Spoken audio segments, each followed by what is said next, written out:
আসসালামু আলাইকুম। আমন্ত্রণ বাংলা ভিশন সংবাদে। আপনাদের সাথে আছি রওশন কবির। শুরুতেই বিআরবি কেবলস সংবাদ শিরোনাম। বিএনপি জামায়াত দেশকে জঙ্গি ও সন্ত্রাসবাদ হিসেবে পরিচিত করেছে। সিলেটে নির্বাচনী জনসভায় বললেন প্রধানমন্ত্রী শেখ হাসিনা। ধানের শীষের জোয়ার দেখে বিরোধীদের মাঠ ছাড়া করছে আওয়ামী লীগ, অভিযোগ মির্জা ফখরুলের। বিএনপি এখন নালিশ পার্টি, মন্তব্য কাদেরের। নির্বাচনের সুন্দর পরিবেশ বিরাজ করছে, প্রশ্নবিদ্ধ হওয়ার কোনো অবকাশ নেই জানিয়েছেন সিইসি কেএম নুরুল হুদা। নির্বাচনের সময় সীমিত ক্ষমতায় সেনাবাহিনী নামালে জনগণের আকাঙ্ক্ষা পূরণ হবে না, লেভেল প্লেইং ফিল্ড তৈরির কথা ফাঁকা বলি, মন্তব্য বিশিষ্টজনদের। দেখছিলেন বিআরবি কেবলস সংবাদ শিরোনাম। আবারও ক্ষমতায় এলে বিএনপির ভারপ্রাপ্ত চেয়ারম্যান তারেক রহমানকে দেশে ফিরিয়ে এনে বিচারের রায় কার্যকর করা হবে বলে জানিয়েছেন প্রধানমন্ত্রী শেখ হাসিনা। সিলেটে সরকারি আলিয়া মাদ্রাসা নির্বাচনী জনসভায় কথা বলেন, এ মন্তব্য করেন তিনি। এ সময় প্রধানমন্ত্রী বলেন, বিএনপি টাকার বিনিময়ে অকশনে প্রার্থী বাছাই করছে। ধানের শীষ মানে দুর্নীতি ও সন্ত্রাস বলে জানান শেখ হাসিনা। এ সময় প্রধানমন্ত্রী বলেন, আওয়ামী লীগ আবার সরকার গঠন করতে পারলে দেশে দরিদ্র বলে কিছু থাকবে না। একই সঙ্গে 2021 সালের মধ্যে প্রতিটি ঘরে বিদ্যুৎ সুবিধা পৌঁছে দেওয়া হবে বলে আবারও জানান শেখ হাসিনা। দেশে উন্নয়ন ধারা অব্যাহত রাখতে আবারও সবাইকে নৌকায় ভোট দেওয়ার আহ্বান জানান প্রধানমন্ত্রী। নির্বাচনে তারা কি করেছে? এক এক সিটে 4-5 জন করে নমিনেশন দিয়েছে। দেবার পরে কি করেছে? এক একটা সিট অকশনে দিয়েছে। অকশন, যে যত টাকা দেবে সে নমিনেশন পাবে। আর এই অকশনে দিতে যে তাদের ছাড়াবার অবস্থা, এখন তাদের সম্পূর্ণ ছাড়াবার অবস্থা, কেউই তাদের বিশ্বাস করে না। ইনশাআল্লাহ নৌকার বিজয় হবে এবং এই নৌকা মার্কাই বাংলাদেশকে উন্নত সমৃদ্ধ দেশ হিসেবে গড়ে তুলবে।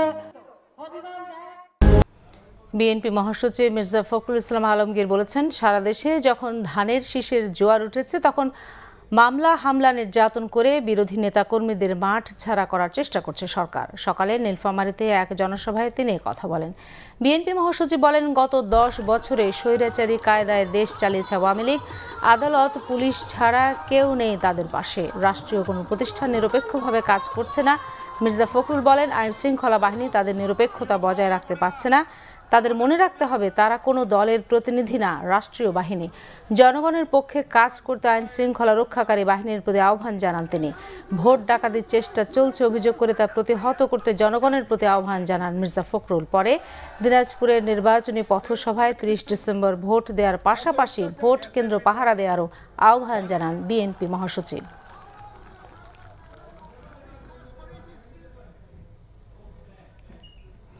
দর্শক, বিএনপি মহাসচিব মির্জা ফখরুল ইসলাম আলমগীর নির্বাচনী সফরে এখন রয়েছেন ঠাকুরগাঁওয়ে। সফরের সংবাদ সংগ্রহে সেখানে আছেন আমাদের সিনিয়র রিপোর্টার জাহাঙ্গীর আকন্দ। সেখানকার সবশেষ খবর জানতে সরাসরি কথা বলছি তার সাথে। জাহাঙ্গীর, বিএনপির সমাবেশগুলোকে লোক সমাগম কেমন, আর কি কি কর্মসূচি আছে বিএনপি মহাসচিবের? বিনা কারণে মিথ্যা মামলা দিয়ে কারাগারে বিএনপির মহাসচিব মির্জা ফখরুল ইসলাম আলমগীরের সফরের প্রথম দিনে আজ তিনি নীলফামারী, দিনাজপুর কোনো কারণ নেই করে উনি এখন তার নিজ নির্বাচনী আসন ঠাকুরগাঁও সদর উপজেলার নির্বাচনী আসনে তিনি দিহাট বালিকা উচ্চ বিদ্যালয় মাঠে তিনি বক্তব্য রাখছেন। সেখানে তিনি এইমাত্র এসে উপস্থিত হয়েছেন এবং আপনারা দেখতে পাচ্ছেন নিশ্চয়ই যে বিপুল সংখ্যক মানুষ তারা এসে বিএনপি মহাসচিব মির্জা ফখরুল ইসলাম আলমগীরের নির্বাচনী জনসভায় এসে উপস্থিত হয়েছেন। আর বিএনপি মহাসচিব মির্জা ফখরুল ইসলাম আলমগীর ইতিমধ্যেই তার বক্তব্য শুরু করছেন এবং তিনি ধানের শীষের পক্ষে আগামী 30 ডিসেম্বর ভোট দেওয়ার জন্য জনগণের কাছে আবেদন জানাচ্ছেন। আর দিনাজপুর এবং সৈয়দপুরের যে জনসভা, তিনটি নির্বাচনী জনসভা হয়েছে, সেগুলোতেও তিনি আগামী 30 ডিসেম্বর নির্ভয়ে ভোট কেন্দ্রে গিয়ে ভোট দেওয়ার জন্য তিনি জনগণের প্রতি আবেদন জানিয়েছেন। আরেকটি বিষয় হচ্ছে যে তিনি অভিযোগ করছেন যে এখন নির্বাচনের মাত্র কয়েকদিন বাকি আছে, কিন্তু গ্রেফতার নির্যাতন অব্যাহত চলছে, সুষ্ঠু নির্বাচন হতে পারে না বলে তিনি দাবি করেছেন। তিনি বলেছেন নির্বাচন একটি প্রহসনে পরিণত হয়েছে, তারপরও যেহেতু আন্দোলনের অংশ হিসেবে নির্বাচনে যাওয়া জনগণকে ভোট কেন্দ্রে গিয়ে তাদের এই দমন পীড়নের জবাব দিতে তিনি আহ্বান জানিয়েছেন। আমরা যদি আরেকটু আপনাদের বিএনপির মহাসচিব বক্তব্য দিচ্ছেন, আমরা সেখানে একটু সারা দেশে যারা বিরোধী দলের যারা প্রার্থী তাদেরকে প্রায় 15 জনকে গ্রেফতার করে কারাগারে দিয়েছে। আমাদের গণতন্ত্রের মাতা, আমাদের সকলের মাতা দেশনেত্রী বেগম খালেদা জিয়াকে আজকে 10 মাস ধরে সম্পূর্ণ একটি মিথ্যা মামলায় তাকে একটা নির্জন জেলের মধ্যে আটকে রাখা হয়েছে। বন্ধুগণ, এই মামলায় তার কোন সম্পৃক্ততা নেই, শুধুমাত্র এই নির্বাচন তাকে দূরে রাখার জন্য, সে যেন নির্বাচনে অংশগ্রহণ করতে না পারে তার জন্য তাকে এই মিথ্যা মামলাতে আটক করা হয়েছে। আমাদের নেতা তারেক রহমান সাহেবকে মিথ্যা মামলা দিয়ে সাজা দিয়ে সে আর দেশে আসতে পারছে না। সারা দেশে অন্যায়, অত্যাচার, নির্যাতন করে এমন একটা অবস্থা তৈরি করেছে যে সারা দেশের কোন মানুষের মুখে হাসি নাই। আপনারা এতক্ষণ বক্তব্য রাখছেন বিএনপির মহাসচিব মির্জা ফখরুল ইসলাম আলমগীর ঠাকুরগাঁও সদর আসনে, যেখান থেকে তিনি প্রতিদ্বন্দ্বিতা করছিলেন সেখানে তিনি বক্তব্য রাখছেন এবং ধানের শীষ মার্কায় তিনি আগামী 3 ডিসেম্বর ভোট চাইছেন, যাতে জনগণ নির্বিঘ্নে নিরাপদে গিয়ে ভোট দিতে আসতে পারে সেই ব্যবস্থা করতেও তিনি নির্বাচন কমিশন এবং সরকারের প্রতি আহ্বান জানিয়েছেন। ধন্যবাদ জাহাঙ্গীর আকন্দ। নির্বাচন কমিশন ও কূটনীতিকদের কাছে নিয়মিত অভিযোগ করে নালিশ পার্টিতে পরিণত হয়েছে বিএনপি। অভিযোগ আওয়ামী লীগের সাধারণ সম্পাদক ওবায়দুল কাদেরের। শনিবার দুপুরে নোয়াখালী 5 আসনের কবিরহাট উপজেলার ধানশালিক ইউনিয়নের জনতা বাজার সরকারি প্রাথমিক বিদ্যালয় মাঠে স্থানীয় আওয়ামী লীগ আয়োজিত নির্বাচনী নারী সমাবেশে তিনি কথা বলেন।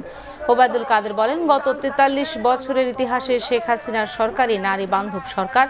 এই সরকারের আমলে নারীরা হাইকোর্টের বিচারপতি, সেনাবাহিনীর জেনারেল এবং সচিবও হয়েছেন। নারীর ক্ষমতায়নে সরকার কাজ করে যাচ্ছে। নির্বাচনের সুন্দর পরিবেশ বিরাজ করছে, নির্বাচন প্রশ্নবিদ্ধ হওয়ার কোনো অবকাশ নেই জানিয়েছেন প্রধান নির্বাচন commissioner K M Nurul Huda.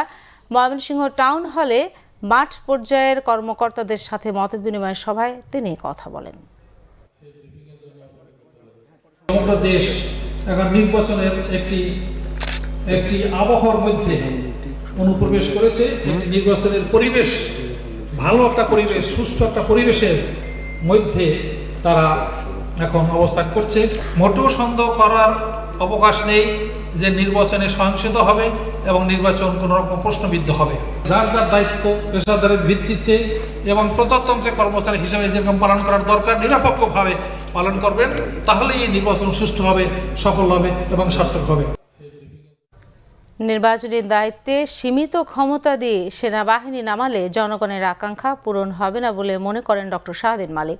শনিবার ঢাকা রিপোর্টার্স ইউনিটিতে বিভিন্ন শ্রেণী পেশার বিশিষ্টজনদের সংবাদ সম্মেলনে তিনি মন্তব্য করেন। এতে বিশিষ্ট নাগরিকরা বলেন, নানা প্রতিকূলতা, অনিশ্চয়তার মধ্যেও সকল দল এবার নির্বাচনে অংশ নিচ্ছে, যা গণতান্ত্রিক প্রক্রিয়াকে শক্তিশালী করার পথে একটি ভালো খবর। কিন্তু নির্বাচনী প্রচারণা শুরুর পর থেকে প্রায় প্রতিদিনই বিরোধী মতের বিভিন্ন দল ও জোট প্রার্থীরা হামলা, মামলা ও হয়রানির শিকার হচ্ছে। বিরাজমান বাস্তবতায় নির্বাচনে লেভেল প্লেইং ফিল্ড ফাঁকা বুলিতে পরিণত হয়েছে। তারা বলেন, সরকার বারবার তাদের অধীনে সুষ্ঠু নির্বাচনের কথা বললেও বিরোধী মহলের দাবি এ সরকার অধীনে সুষ্ঠু নির্বাচন অসম্ভব। সংবাদ সম্মেলনে বিশিষ্টজনরা বলেন, 30 ডিসেম্বর সরকার ও সকল দলের সাথে জনগণের জন্য পরীক্ষা। সরকার ও নির্বাচন কমিশনকে যথাযথ দায়িত্ব পালনের আহ্বান জানিয়ে তাদের প্রত্যাশা, ভোট কেন্দ্রগুলোতে জনতার ঢল নামুক, জনগণের শক্তিতে রক্ষা পাক দেশের গণতন্ত্র। নির্বাচনকে কেন্দ্র করে আর যেন সহিংসতা না হয় সেজন্য নির্বাচন কমিশন ও প্রশাসনকে ব্যবস্থা নেওয়ার আহ্বান জানিয়েছেন জাতীয় মানবাধিকার কমিশনের চেয়ারম্যান কাজী রিয়াজুল হক। নির্বাচন যেন স্বচ্ছ ও গ্রহণযোগ্য হয় সে ব্যবস্থা নেওয়ারও আহ্বান জানান তিনি। নির্বাচনের পরিবেশ নিয়ে রাজধানীর একটি হোটেলে আয়োজিত সেমিনারে এসব কথা বলেন তিনি। মানুষ যেন নির্বিঘ্নে ভোট দিতে পারেন সে ব্যবস্থা নেওয়ার কথাও বলেন তিনি। নির্বাচন পর্যবেক্ষক সংস্থা ইলেকশন মনিটরিং ফোরাম আয়োজিত সেমিনারে বিশিষ্টজনেরা বলেন, নির্বাচনকে প্রশ্নবিদ্ধ করতে একটি মহল ষড়যন্ত্র করছে। তাদের ব্যাপারে নির্বাচন পর্যবেক্ষকদের সতর্ক থাকার আহ্বান জানান তারা। বলেন, দেশের গণতন্ত্রকে ধ্বংস করতে বিএনপি জামায়াত তৎপর রয়েছে। পছন্দ মতো নির্বাচন না হলে তারা বিদেশি শক্তির সাহায্যে নির্বাচন প্রশ্নবিদ্ধ করবে বলে অভিযোগ করেন কেউ কেউ। দল মতের ঊর্ধ্বে থেকে নির্বাচন পর্যবেক্ষকদের দায়িত্ব পালনের আহ্বান জানান বক্তারা। নির্বাচনে যেন ধর্মের ব্যবহার না হয় সেজন্য সতর্ক থাকার পরামর্শ দেন তারা। এবার উজালা পেইন্টস ভোটের লড়াই 2018।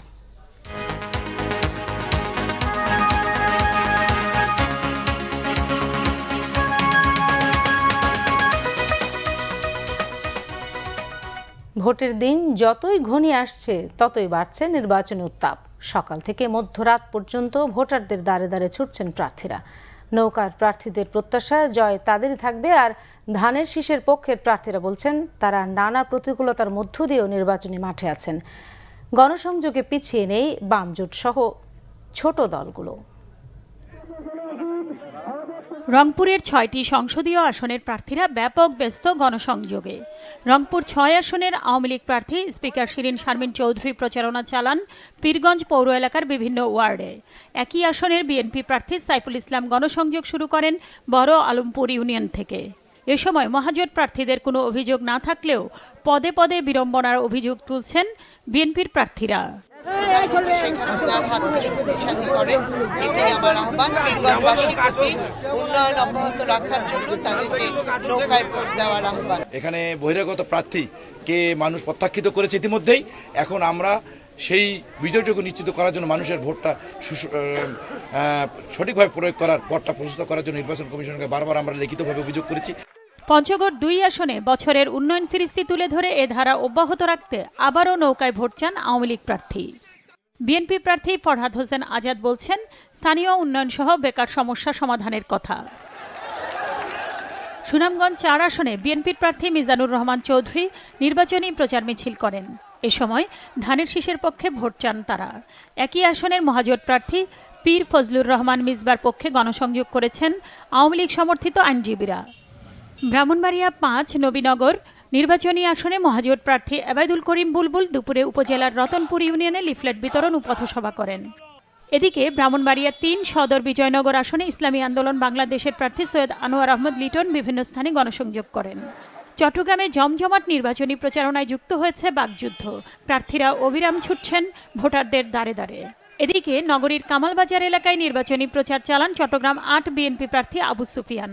জাতীয় পার্টির প্রার্থী ও সাবেক মেয়র মাহমুদুল ইসলাম চৌধুরী বলেছেন, নিরপেক্ষ নির্বাচন হলে চট্টগ্রামের বাঁশখালী আসনে নৌকার প্রার্থী জামানত হারাবে। অন্যদিকে আধুনিক রাউজান গড়তে নৌকা মার্কায় ভোট চেয়েছেন চট্টগ্রাম 6 রাউজান আসনের আওয়ামী লীগের প্রার্থী এবিএম ফজলে করিম চৌধুরী। কিশোরগঞ্জ 1 আসনে আওয়ামী লীগ প্রার্থী সৈয়দ আশরাফুল ইসলাম বর্তমানে থাইল্যান্ডে চিকিৎসাধীন থাকায় দলের নেতাকর্মীদের নিয়ে তার স্বজনরা প্রচারণা চালিয়ে যাচ্ছেন। অন্যদিকে ধানের শীষ প্রতীক নিয়ে গণসংযোগে ব্যস্ত সাবেক ঢাকা বিভাগীয় স্পেশাল জজ রেজাউল করিম খান চুন্নু। আওয়ামী লীগ প্রার্থী মমতাজ বেগম গানে গানে সরকারের উন্নয়ন চিত্র তুলে ধরে নৌকার জোর প্রচারণা চালিয়ে যাচ্ছেন মানিকগঞ্জ 2 আসনের বিভিন্ন এলাকায়। নাসরিন গীতি, বাংলা ভিশন নিউজ ডেস্ক। এবার প্রাণ ম্যাঙ্গোবার ভোট তর্ক।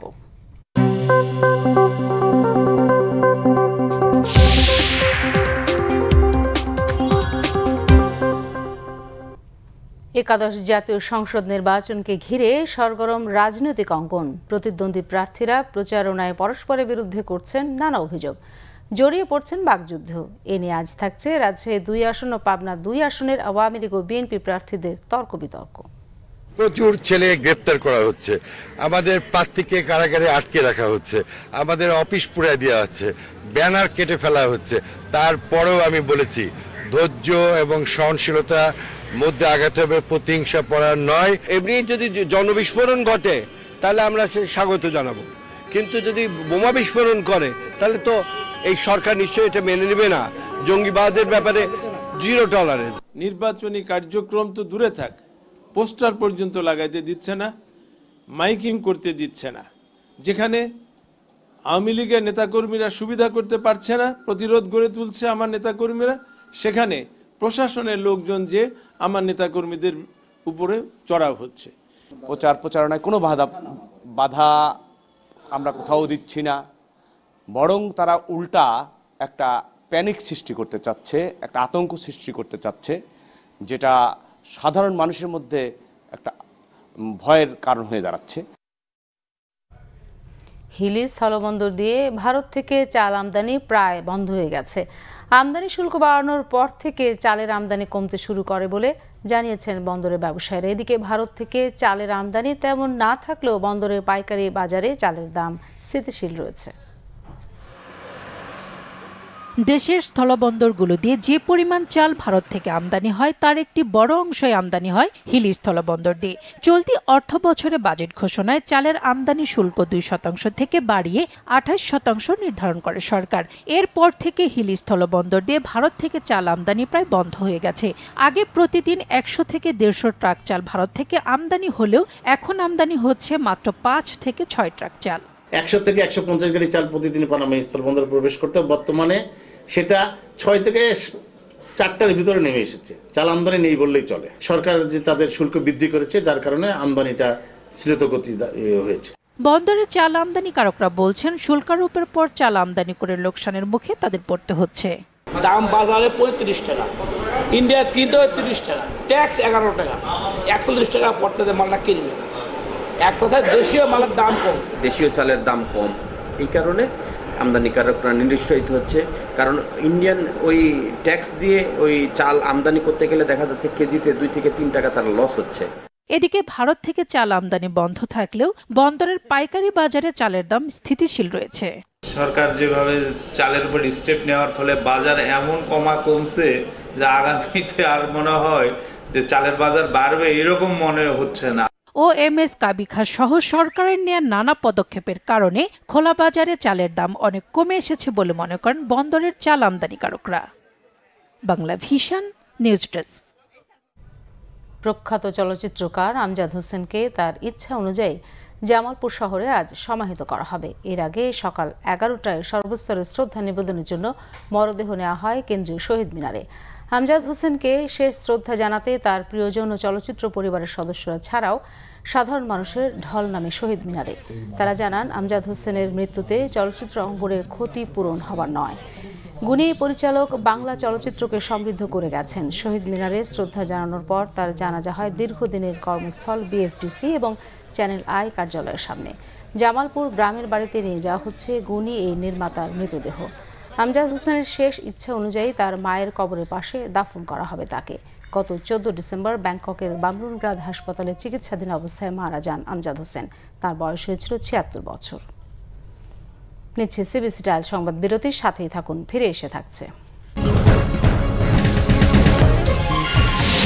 নরসিংদীর বেলাবতে বিএনপি প্রার্থী ও শিবপুরে বিএনপির কার্যালয়ে সন্ত্রাসী হামলায় একজন গুলিবিদ্ধ সহ আহত 15।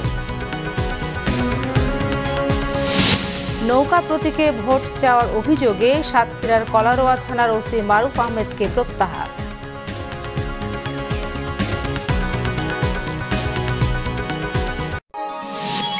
আপনারা দেখছেন বাংলা ভিশন সংবাদ।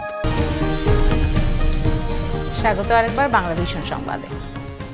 নরসিংদীর বেলাবতে বিএনপি প্রার্থী ও শিবপুরে বিএনপি কার্যালয়ের সন্ত্রাসী হামলা হয়েছে।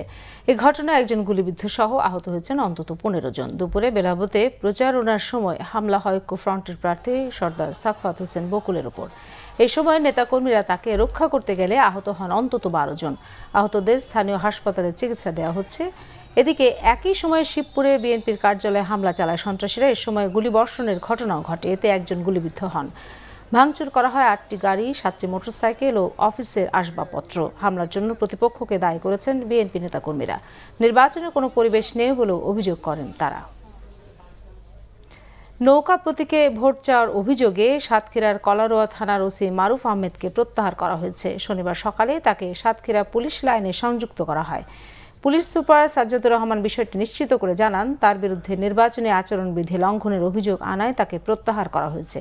জেলা returning officer SM Mostafa Kamal জানান, সরকারি কর্মকর্তা হিসেবে তিনি কোনো দলের পক্ষে ভোট চাইতে পারেন না। গত 20 ডিসেম্বর কলারোয়া উপজেলা ফুটবল মাঠে আয়োজিত এক অনুষ্ঠানে বিশেষ অতিথির বক্তব্য রাখেন কলারোয়া থানার ওসি মারুফ আহমেদ।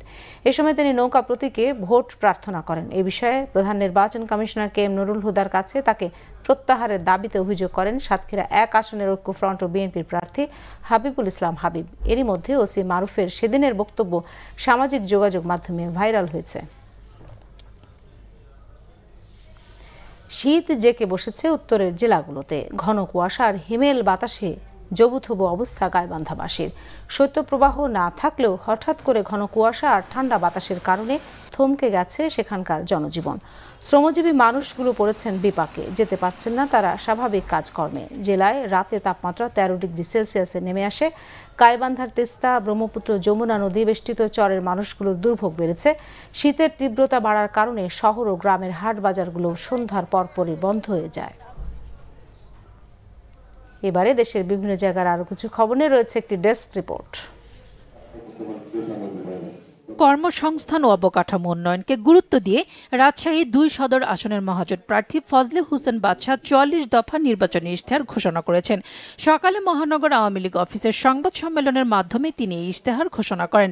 ইশতেহারে রাজশাহীতে কৃষি ভিত্তিক শিল্প স্থাপন, বাসাবাড়িতে পাইপলাইনের মাধ্যমে গ্যাস সরবরাহ, রেশম কারখানা পুরোপুরি চালু সহ নানা প্রতিশ্রুতি রয়েছে। নিরপেক্ষ নির্বাচন হলে চট্টগ্রামের বাঁশখালী আসনে নৌকার প্রার্থী মুস্তাফিজুর রহমান জামানত হারাবে বলে মন্তব্য করেছেন জাতীয় পার্টির প্রার্থী ও সাবেক মেয়র মাহমুদুল ইসলাম চৌধুরী। সকালে চট্টগ্রাম প্রেস ক্লাবে জাতীয় পার্টির সমাবেশে হামলার প্রতিবাদে আয়োজিত সংবাদ সম্মেলনে তিনি কথা বলেন। বাগেরহাট ৩ আসনের সংসদ সদস্য প্রার্থীদের নিয়ে জনগণের মুখোমুখি অনুষ্ঠানের আয়োজন করেছে সুশাসনের জন্য নাগরিক সুজন। সকালে মোংলা বন্দর শ্রমিক কর্মচারী সংঘের চত্বরে এ অনুষ্ঠানে যোগ দেন আওয়ামী লীগ প্রার্থী বেগম হাবিবুন নাহার, বিএনপির প্রার্থী অ্যাডভোকেট আব্দুল ওয়াদুদ ও ইসলামী আন্দোলনের প্রার্থী শাহজালাল সিরাজি। শুরুতেই এ অঞ্চলের উন্নয়নের জন্য আগামী দিনে একসঙ্গে কাজ করার অঙ্গীকার করেন এ ৩ প্রার্থী।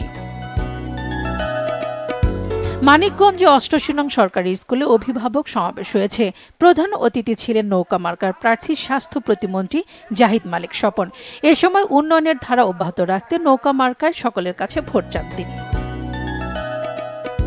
অসহায় শীতার্ত মানুষের জন্য গোপালগঞ্জের কোটালীপাড়া উপজেলায় উদ্বোধন করা হলো মানবতার দেওয়াল। সকালে উপজেলা পরিষদ চত্বরে জ্ঞানের আলো পাঠাগারের আয়োজনে এর উদ্বোধন করেন উপজেলা নির্বাহী officer S M. Mahfuzur Rahman. Morshada Rasel, Bangla vision news desk. সংবাদ শেষ করব বিআরবি কেবল শিরোনামগুলো আরেকবার জানি। বিএনপি জামাত দেশকে জঙ্গি ও সন্ত্রাসবাদ হিসেবে পরিচিত করেছে। সিলেটে নির্বাচনী জনসভায় বললেন প্রধানমন্ত্রী শেখ হাসিনা। ধানের শীষের জোয়ার দেখে বিরোধীদের মাঠ ছাড়া করছে আওয়ামী লীগ, অভিযোগ মির্জা ফখরুলের। বিএনপি এখন নালিশ পার্টি, মন্তব্য কাদেরের। নির্বাচনের সুন্দর পরিবেশ বিরাজ করছে, প্রশ্নবিদ্ধ হওয়ার কোনো অবকাশ নেই জানিয়েছেন CEC K M Nurul Huda. নির্বাচনের সময় সীমিত ক্ষমতায় সেনাবাহিনী নামালে জনগণের আকাঙ্ক্ষা পূরণ হবে না, লেভেল প্লেইং ফিল্ড তৈরির কথা ফাঁকা বলি মন্তব্য বিশিষ্টজনদের। এই ছিল এখনকার মতো। পরের সংবাদ সন্ধ্যা 7:30। এর আগে 6টায় রয়েছে নিউজ টপ 10 দেখার আমন্ত্রণ রইল। এছাড়া ফেসবুকে বাংলা ভিশন সংবাদ সরাসরি দেখতে লগ ইন করতে পারেন facebook.com/বাংলাভিশন। ধন্যবাদ সবাইকে এতক্ষণ সাথে থাকার জন্য।